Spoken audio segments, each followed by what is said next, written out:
मैं अभिनंदन सर एक बार फिर से आराध्य अमृत ऑनलाइन क्लासेज में सभी विद्यार्थियों का हार्दिक स्वागत है, हार्दिक अभिनंदन है। इंटरमीडिएट एग्ज़ाम 2023 के परीक्षार्थियों के लिए आज मैं केमिस्ट्री क्रैश कोर्स के अंतर्गत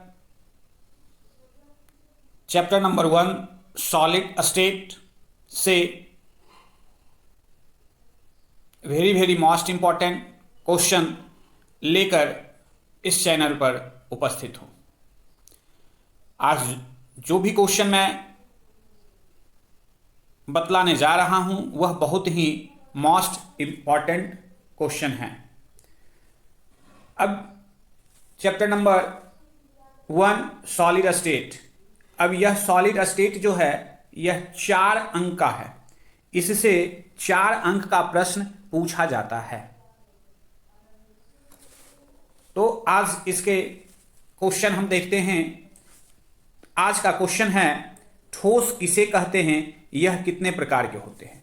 अब यहां पर इस क्वेश्चन का 2 पोर्शन, एक सबसे पहला पोर्शन है, इसमें सबसे पहला पोर्शन है क्वेश्चन का कि ठोस किसे कहते हैं। उसके बाद यह कितने प्रकार का होता है। तो ये ठोस किसे कहते हैं ये सभी को पता है कि ठोस किसे कहते हैं। पदार्थ की एक अवस्था है ठोस अवस्था। जैसा कि हम सब जानते हैं कि पदार्थ की 3 अवस्थाएं होती है, ठोस, द्रव और गैस। गैस और द्रव के बारे में क्लास 11th में पढ़ चुके हैं। क्लास 12th में ठोस के बारे में पढ़ना है। तो ठोस वैसा पदार्थ जिसका आकार एवं आयतन दोनों निश्चित होता है उसे ठोस कहा जाता है। जैसे कॉपी, किताब, कलम इत्यादि, ये सभी जो है हमारे ठोस हैं। क्यों ठोस हैं? क्योंकि इसका आकार और आयतन निश्चित है। आकार का अर्थ होता है बनावट और आयतन का अर्थ होता है उसमें निहित भार। अगर यदि हम भार लाते हैं कि कॉपी को दुकान से, तो उसका जो 10, 20, 50 ग्राम वजन होता है वह वजन घर आते आते कम नहीं हो जाता है, उसमें वजन रहता ही। अब ऐसा नहीं है कि उसके पेज को हम फाड़ देंगे तो उसका वजन कम नहीं होगा, ये नहीं है। वजन कम होने का मतलब है कि यदि हमने उसे 50 ग्राम तराजू पे तौल कर लाए हैं तो घर आते आते उसका वजन 40 ग्राम 35 ग्राम हो जाना चाहिए, लेकिन ऐसा नहीं होता है। इसलिए तो उसका आयतन क्या होता है, निश्चित रहता है। इसलिए हम उसे क्या कहेंगे, ठोस कहेंगे।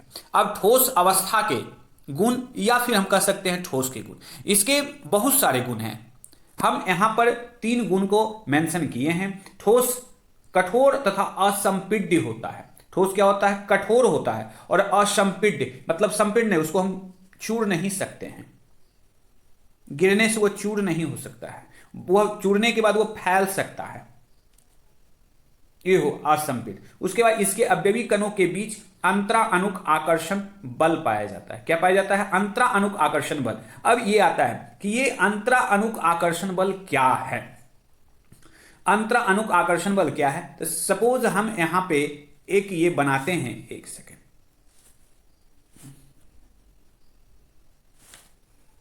ये हम यहां पर कोई एक पदार्थ बनाते हैं और इस पदार्थ के जो अवयवी कण होते हैं वो इस प्रकार के होते हैं।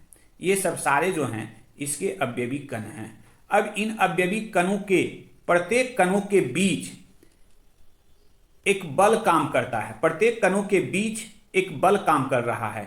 उन बलों को ही अंतराअणुक आकर्षण बल या अंतराण्विक आकर्षण बल कहा जाता है। इसी बल के कारण ठोस जो है कठोर होता है, इसी बल के कारण ठोस मजबूत होता है।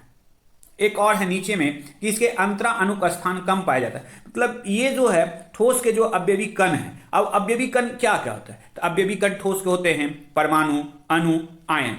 ये ठोस पदार्थ के अवयवी कण हैं, अणु, परमाणु और आयन। तो अब इन कणों के बीच जो है स्थान बहुत कम होता है, रिक्त स्थान।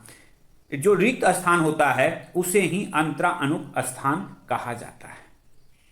तो ये 2 चीज बहुत ही मोस्ट इंपॉर्टेंट था। क्या था, अंतराअणुक आकर्षण बल और अंतराअणुक स्थान। अंतराअणुक आकर्षण बल किसे कहते हैं, तो ठोस के कणों के बीच, ठोस के अवयवी कणों के बीच एक आकर्षण बल पाया जाता है।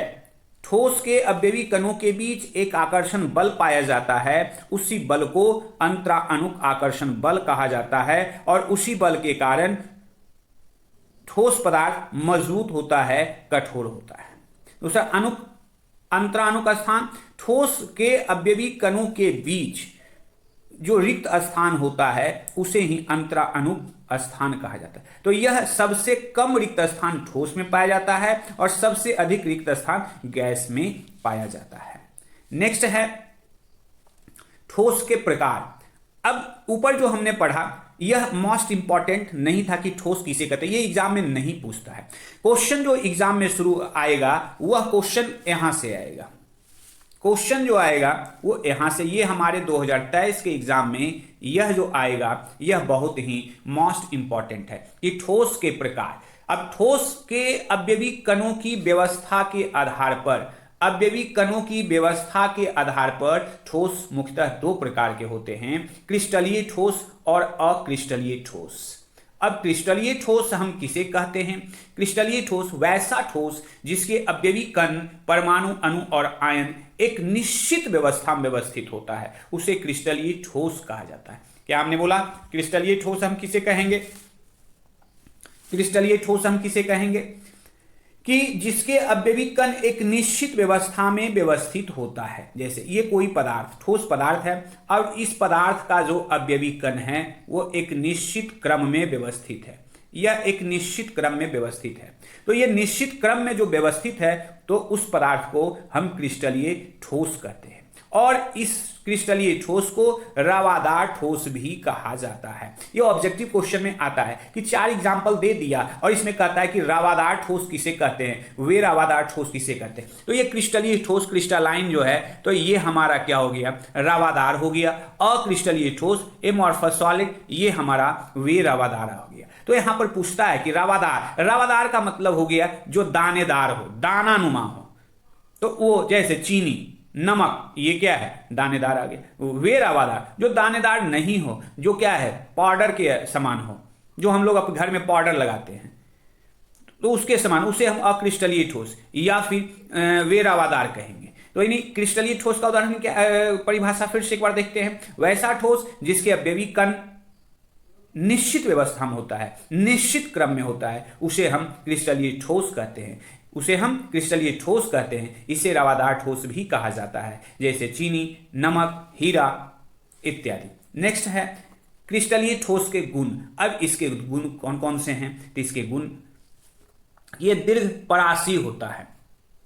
यह कैसा होता है? यह दीर्घ परासी होता है, मतलब यह लंबा, अधिक समय के लिए होता है। उसके इसकी आकृति निश्चित होती है। इसकी आकृति क्या होती है? निश्चित होती है। यह किसी निश्चित ताप पर पिघलता है। ऐसा नहीं कि ये नहीं पिघलता, पिघलता है। अब इसका निश्चित, ऐसा नहीं कि कभी ये 40 डिग्री सेंटीग्रेड पे पिघल गया, कभी 20 डिग्री पे पिघल गया, ऐसा नहीं है, ऐसा नहीं है। अगर इसका पिघलना है, कोई पदार्थ 40 डिग्री पे पिघलता है तो वह हमेशा 40 डिग्री सेल्सियस पे ही पिघलेगा। यदि वह 20 डिग्री सेल्सियस पे पिघलता है तो 20 डिग्री पर ही पिघलेगा। ये ऐसा नहीं है कि ये जो है। नेक्स्ट, इसका द्रवनांक निश्चित होता है और यह विषम दैशिक प्रकृति का होता है। ये पॉइंट जो है बहुत ही मोस्ट इंपॉर्टेंट है कि यह विषम दैशिक प्रकृति का होता है। ऑब्जेक्टिव में पूछता है क्रिस्टलीय ठोस की प्रकृति होती है, ऑप्शन दे देगा समदैशिक, विषम दैशिक, 2 और ऑप्शंस रहें। तो हमें याद ये रखना है, very very most important points है। क्रिस्टलीय ठोस विषम दैशिक प्रकृति का होता है। नेक्स्ट है, यह सामान्यतः असंपीड्य होता है। नेक्स्ट है, इसके गलन ऊष्मा का मान निश्चित होता है। इसके गलन ऊष्मा का मान क्या होता है? निश्चित होता है। नेक्स्ट, अक्रिस्टलीय ठोस। अब ये अक्रिस्टलीय ठोस किसे कहते हैं? तो वैसा ठोस। अब क्रिस्टल का उल्टा कर देंगे। जो क्रिस्टलीय ठोस हमने पढ़ा कि वैसा ठोस जिसके अवयवी कण, अवयवी कण का अर्थ हो गया परमाणु, अणु और आयन, एक निश्चित क्रम में व्यवस्थित होता है, उसे अक्रिस्टलीय ठोस कहते हैं। और इसमें हम लगा देंगे नहीं, वैसा ठोस जिसके अवयवी कण एक निश्चित क्रम में व्यवस्थित नहीं होता है, उसे अक्रिस्टलीय ठोस कहा जाता है। उसे क्या कहा जाता है? अक्रिस्टलीय ठोस कहा जाता है। और इसे रवादार, यहां पर टाइपिंग मिस्टेक हो गया है, ये रवादार नहीं होगा, ये क्या हो जाएगा? वे रवादार। क्या हो जाएगा? वे रवादार, इसको हम बोलते हैं। क्या बोलते हैं? वे रावादार। इसे हम वे रावादार ठोस पदार्थ जैसे रबर, कांच इत्यादि। ये यहाँ पर जो है रावादार जो है लिखा हुआ वो गलत है। ये जो है रावादार गलत है। रावादार पदार्थ जो होता है वह क्रिस्टलीय होता है और अरावादार वे रावादार जो होता है वो अक्रिस्टलीय होता है। अब अक्रिस्टलीय ठोस के गुण, तो जो जो गुण क्रिस्टलीय का होता है ठीक उसका उल्टा हम पढ़ते चले जाएंगे। उसका सेम अगर हम एक क्रिस्टलीय का गुण हम याद रख लिए तो फिर हमें अक्रिस्टलीय का गुण हमें याद हो जाएगा। हमने क्रिस्टलीय के बारे में पढ़ा कि वह दीर्घ परासी होता है, तो दीर्घ मतलब लंबा। अब यहां पर इसको हम कर देंगे कि यह लघु परासी होता है। उसका उल्टा क्या आ गया? लघु परासी। इसकी आकृति निश्चित, क्रिस्टलीय में हमने पढ़ा कि इसकी आकृति निश्चित होती है, तो इसकी आकृति क्या हो जाएगी? निश्चित नहीं होती है, अर्थात इसकी आकृति अनिश्चित होती है। यह अनिश्चितता पर पिघलता है। क्रिस्टल में क्या था कि वह निश्चितता पर, उसको हम किसी भी ताप पर नहीं पिघला सकते हैं। उसका पिघलन का तापक्रम जो है वह निश्चित होता है, लेकिन अक्रिस्टलीय का जो है वह निश्चित नहीं होता है। नेक्स्ट है कि इसका द्रव्यनांक अनिश्चित होता है। इसका द्रव्यनांक क्या होता है? निश्चित, जबकि क्रिस्टलीय का द्रव्यनांक क्या होता है? निश्चित होता है। यह समदैशिक प्रकृति का होता है, इसे भी याद रखना है। हमने वह बतलाया कि क्रिस्टलीय क्या होता है? विषमदैशिक होता है, जबकि अक्रिस्टलीय क्या होता है? समदैशिक प्रकृति का होता है।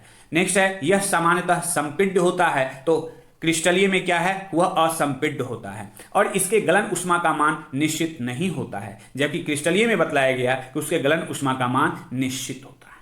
उसके गलन ऊष्मा का मान निश्चित होता है। तो ये था हमारा क्रिस्टलीय और अक्रिस्टलीय। मैंने बार बार ये करें, ये मेरे लिए very very very very most important question for 2023।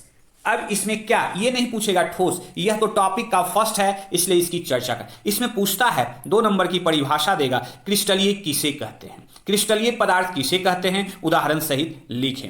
अक्रिस्टलीय पदार्थ किसे कहते हैं, उदाहरण सहित लिखें। इसमें क्वेश्चन आएगा कि क्रिस्टलीय और अक्रिस्टलीय पदार्थ में अंतर लिखें।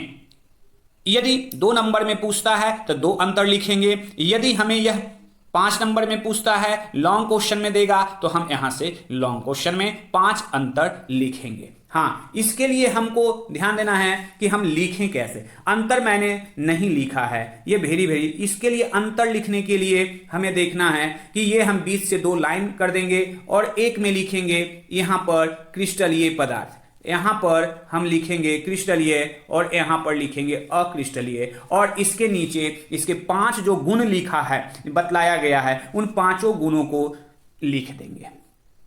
यदि हम क्रिस्टल के बारे में जानते हैं तो अक्रिस्टल उसका उल्टा हो जाएगा। किसी एक को हम याद कर लेंगे तो क्रिस्टलीय और अक्रिस्टलीय से 2 नंबर का क्वेश्चन श्योर एंड सर्टेन पूछेगा, आना ही आना है। तो आप सभी विद्यार्थी जो 2023 के लिए एग्जामिनी हैं, इसे आप अच्छे तरीके से तैयार कर लें। और मैं एक होमवर्क के रूप में क्वेश्चन दे रहा हूं कि क्रिस्टलीय ठोस पदार्थ और अक्रिस्टलीय ठोस पदार्थ में अंतर लिखें। एक दूसरा क्वेश्चन है कि 5 क्रिस्टलीय पदार्थ के नाम और 5 अक्रिस्टलीय पदार्थ के नाम या क्रिस्टलीय अक्रिस्टलीय को याद रखें रावादार और वेद रावादार के रूप में। क्रिस्टलीय को ही जो है क्या कहा जाता है? रावादार। क्या कहा जाता है? रावादार। और इसे बोला जाता है वे रावादार। यह याद रखना है, यह याद रखना है कि क्रिस्टलीय जो है रावादार है और अक्रिस्टलीय जो है वे रावादार है।